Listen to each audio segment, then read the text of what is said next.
Jai Swaminarayan, dear student.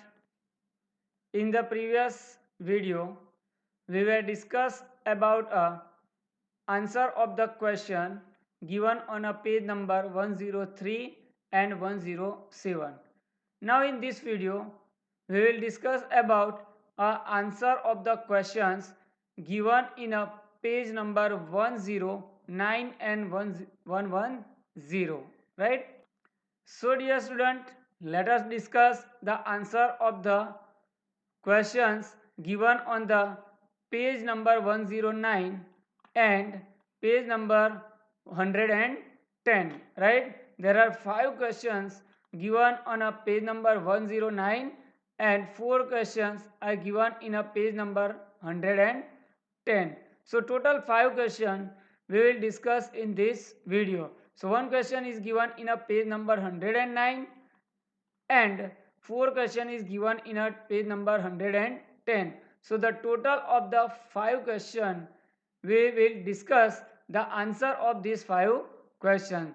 So now let us discuss the first question on the page number 109. So what is the question? A bus starting from rest.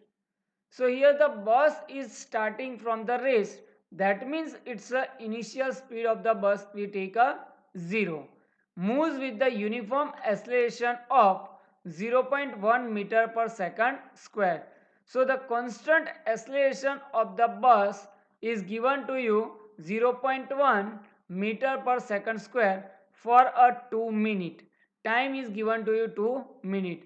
Here we need to convert this 2 minute into the second. So 2 minute it is equal to 120 second. Find first speed acquires and B distance traveled by the bus in a 2 minute. So dear student, here the bus starting from the rest, that means the initial speed of the bus is u is equal to 0.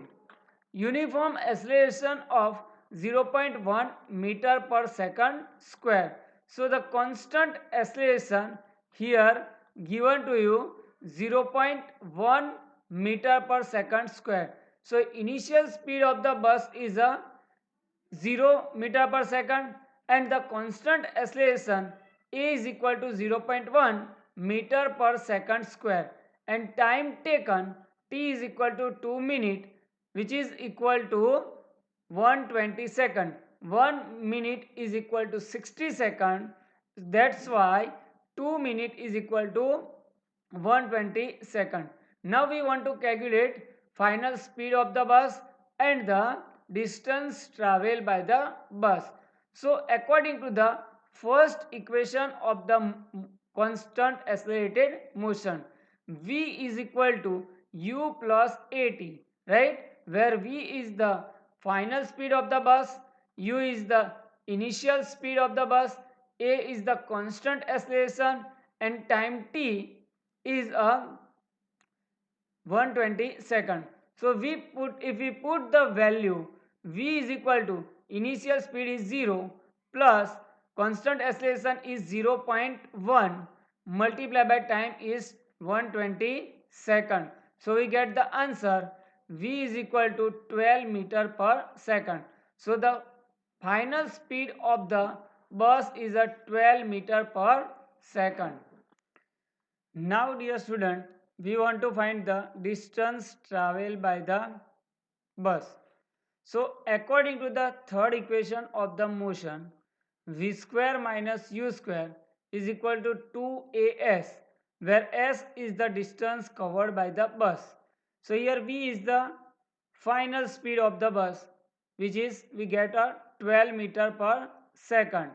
So we put v is equal to 12 square minus u is the initial speed of the car, we put a 0 is equal to 2, constant acceleration is 0.1 into s. We need to find here s. So if we calculate s is equal to 12 square, that is a 144 divided by 2 into 0.1, right? So if we calculate this, we get the answer. Distance traveled by the bus is S is equal to 720 meter. So here, dear student, the speed of the car is a 12 meter per second we obtain, and the distance traveled by the car is a 720 meter. Now we discuss question number 2 on the page number 110, right? So what is the question 2 in on a page number 110, right? Train is traveling at a speed of the 90 kilometer per hour. So here the initial speed of the train is given to you 90 kilometer per hour. Brakes are applied so as to produce a uniform acceleration of minus 0.5 meters square, right? So here, after applying the brake, the acceleration produced in the train is a minus 0.5 meters per second square. So by applying a brake, here the speed of the train is decreases, so the acceleration is negative. So we take the acceleration A is equal to 0.5 meter per second square. Find how far the train will go before it is brought to rest. So here we need to find the distance traveled by the train before it will stop, right? So dear student, the initial speed of the train is given to you 90 km per hour. So the initial speed of the train u is equal to 90 km per hour. We need to convert this kilometer per hour into meter per second. By multiplying 8 divided by 5, we get the answer 25 meter per second. So 90 km per hour is equal to 25 meter per second. So finally the train comes to the rest. So the final speed of the train v is equal to 0. The constant acceleration is given to you minus 0.5 meter per second square. So constant acceleration is minus 0.5 meter per second square. Now according to the third equation of motion, what is the third equation of motion? V square minus u square is equal to 2as,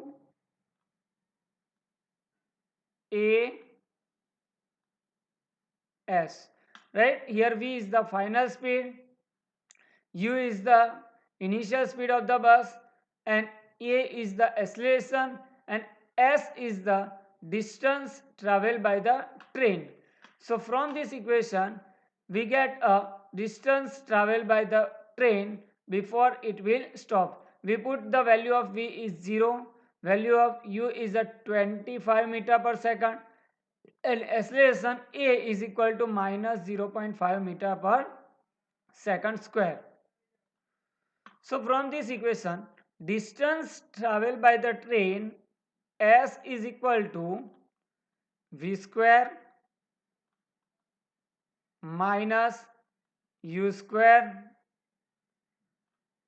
divided by 2a. So put the all the values in this equation. V is equal to 0, right? U is equal to 25, a is equal to 0.5 minus 0.5. So we get the distance traveled by the train before it will stop. So calculate by yourself this example, right? Only putting the values and calculate this example, you get the distance traveled by the train before it will stop. So by calculating we get the answer. The distance covered by the train before it will stop s is equal to u square, that means a 25 square, divided by 2 into acceleration a is a 0.5. So we get the answer 625 meter. So the train covers the distance of a 625 meter before it will stop. Now, next question on the page number 110 is the question number 3, right? So, what is the question number 3? A trolley while going down an inclined plane has an acceleration of 2 centimeter per second square. So, here the constant acceleration of the trolley while going down is the 2 centimeter per second square. So when the trolley is going down in an inclined slope, right, the constant acceleration of the trolley is 2 centimeter per second square. What will be its velocity 3 seconds after the start, right? So here the trolley start moving with the some height on an inclined plane. So its initial velocity of the trolley u is equal to 0 centimeter per second. Acceleration a is equal to 2 centimeter per second square, right? Time t is given to you 3 seconds. So what will be the final velocity of the trolley after 3 seconds? So according to the first equation of motion, v is equal to u plus at. We put a value u is equal to 0 plus a is equal to 2 centimeter per second square and t is equal to 3 second. We get the velocity of the trolley after 3 seconds is a 6 centimeter per second. Right? Understand this? So we use the first equation v is equal to u plus at and put all the values given in the sentence. We easily get the velocity of the trolley after 3 seconds. Right? Now, question number 4. What is the question number 4? A racing car has a uniform acceleration of a 4 meter per second square. What distance will it cover in a 10 second after start? So when the racing car starts, its initial velocity u is a 0 meter per second. So when the racing car is at a rest, the initial velocity is 0 meter per second. He gets the uniform acceleration, that means the constant acceleration of a 4 meter per second square. Time t is given to you 10 seconds. So according to the second equation of motion, the distance traveled by the car s is equal to ut plus 1 half at square. The distance covered by the car in a 10 second s is equal to ut plus 1 half at square. So u we take a 0, 0 multiplied by t we get a 0 plus 1 half a constant acceleration 4 meter per second square into time t is equal to 10 square, that means the 10 into 10. So if you calculate this 1 half into 400 we get the answer 200 meter. So the distance traveled by the car in a 10 second after start is a 200 meter. Now we will discuss the answer of the question number 5. A stone is thrown in a vertically upward direction with a velocity of 5 meter per second. So here the initial velocity of the stone is given to you 5 meter per second. If the acceleration of the stone during its motion is 10 meter per second square, so here the acceleration is given to you 10 meter per second square in the downward direction. What will be the height attained by the stone and how much time will it take to reach there? So what will be the maximum height attained by the stone we need to calculate, and at what time, how much time it will take to reach at the maximum height.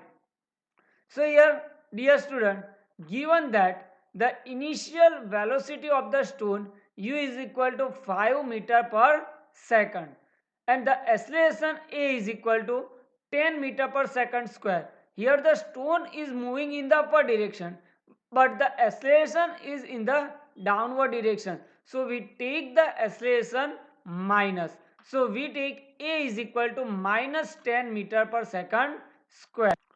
So we take A is equal to minus 10 meter per second square.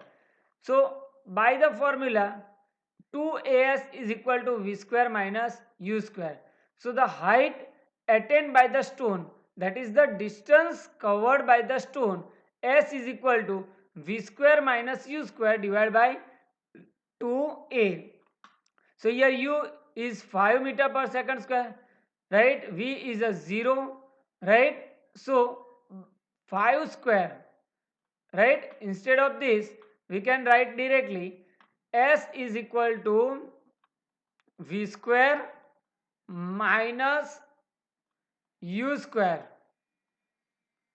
divided by 2a. We get the height attained by the stone, or you can say the distance covered by the stone. So here we put uv is equal to 0, right? U is equal to 5 square, that is a 25, divided by 2 into a is equal to 10 minus 10. So here the minus minus cut down, we get the 25 divided by 20, we get the answer 1.25 meter. So the height attained by the stone is a 1.25 meter, right? Now also we want to calculate how much time it will take to reach at the maximum height. So according to the formula, v is equal to u plus at, t is equal to v minus u divided by a. So here the time taken by a stone to attain the height, t is equal to, what we get, v 0 minus 5 divided by a is a minus 10. So 5 divided by 10, here we get the answer 5 divided by 10, it is equal to 0.5 second. So to attain the maximum height, stone will take a 0.5 second, right? So dear student, you understand that answer of all the 5 questions, right? In the next video, we will discuss the answer of the exercise of chapter number 8, right? So keep watching my video to understand the answer of the questions given in the exercise of this chapter.